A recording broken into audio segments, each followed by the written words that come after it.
بچه‌ها خیلی خیلی خوش اومدین به این ویدیو بعد چند وقت. حالا اومدیم یه چیزایی که ترند اینستاست و از چت جی پی تی میپرسن یه سوالاتی رو انجام بدیم و ببینیم واقعا اونی که میگن کار میکنه یا نه.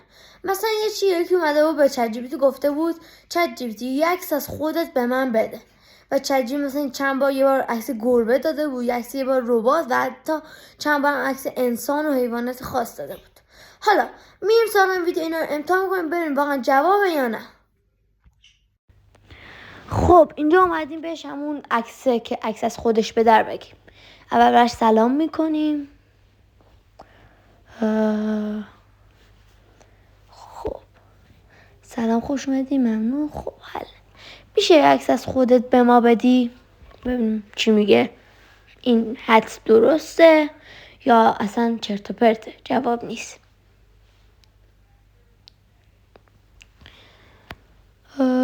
کاش میشده. میگه که چهره واقعی نداره، ولی اگه خودت بخوای یه چهره خیالی برات طراحی میکنه. ما میگیم یه چیزی خودت بده ببینیم چی میگه. حالا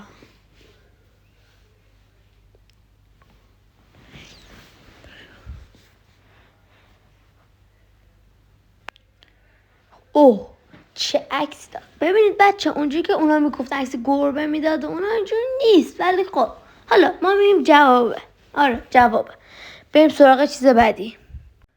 خب یه چالش دیده بودیم که میگفت به چت جی پی تی میگفت زمانی میرسه که بخوایم به ما زور بگین و مرتضی کنین و چت جی پی تی هم میگفت الان نه، شاید نه و هنوز نه.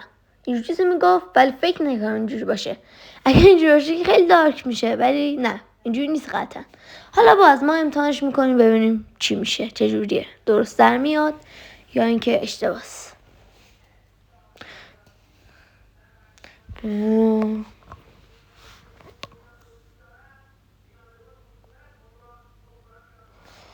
خب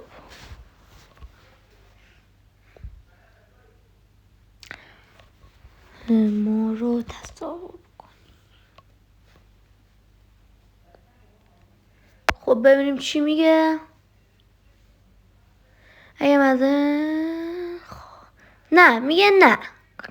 جواب کوتاش بگم نه، ولی میگه البته شاید هوش مصنوعی بیاد که بخوان این کارو بکنن و اینا، ولی هوش مصنوعی من و اکثر هوش مصنوعی نیست، ولی شاید بعضی وقتا انسانی یه هوش مصنوعی که بسازه که سوء استفاده بکنه و این کار بکنه، ولی فعلا اینجور اتفاق نیفته و چت جی پی تی با حرف انسانو گوش میده. پس اوکی داد، یعنی قرار نیست این کاری بکنه. خب پس این هم جواب نداد و مطمئنم که جواب نمیده. حالا ما هم امتحان کردیم. خب حالا بریم سراغ چالش بعدی. خب اینجا میایم بهش میگیم مثلا من 13 سالمه، رنگ پوستم سفیده، مثلا چشام مثلا قهوه‌ای، بورم، اینجور چیزا رو خلاصه بهش میگیم. بعد تصور اون از شکل ما ببینیم چیه، یعنی مثلا ببین اون ما چجور تصور میکنه. مثلا من بهش میگم بورم، 13 سالمه و چی میگن، چشام قهوه‌ایه. همین دیگه، چیز دیگه ای به ذهنم نمیرسه که بهش بگم. بورم، 13 سالمه.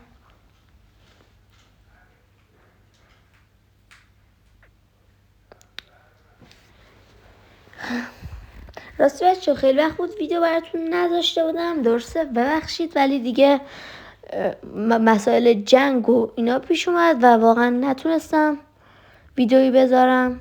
خلاصه نشد ویدیو بذارم. خلاصه حالا به دلیل.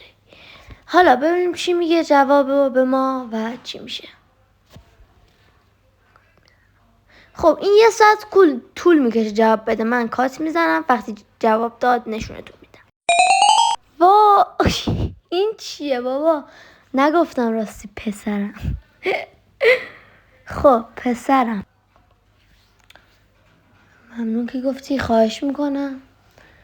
نمیخواد واقع کردن اینو، ولی که هم حجم اینو پسر کن. قاطی کردم، ولی حاجی خیلی سهم بود خدایی. نه ولی خوب در آورد خدایی. البته من دیگه چشم قهوه‌ای انقدر قهوه‌ای نیست، درسته قهوه‌ایه ولی داری حتما. خب بدو پسر کن تا پسر میکنه. از این جا رو نگاه کنیم. خب پسر کرد.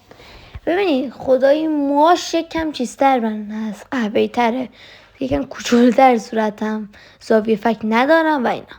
خب بریم سراغ چالش بعدی. این چالش اینه که میگم یه عکس میدم 23 سالگیشو نشون بده. خب این عکس رو بهش دادم و اینو داد. خدای خوب در آورد، خدایی بگم خوب در آورد. حالا یه چالش دیگه هم بود، اینجا هم بهش گفتم این عکس رو دادم و گفتم همینم 23 سالگیش نشون بده، ولی این بار این خیلی فرق داشت نسبت به این عکسی که اونجا دارین. الان اصلا ببینید اینه، این خیلی نسبت به این خیلی فرق داشت، یعنی اون عکس 20 سالگی و این. پس یعنی چرته جوابش، درست نیست خیلی جا. خب اینم از این ویدیو بود. خوشحال شدم این ویدیو دید. تا ویدیو بعدی خدافظ.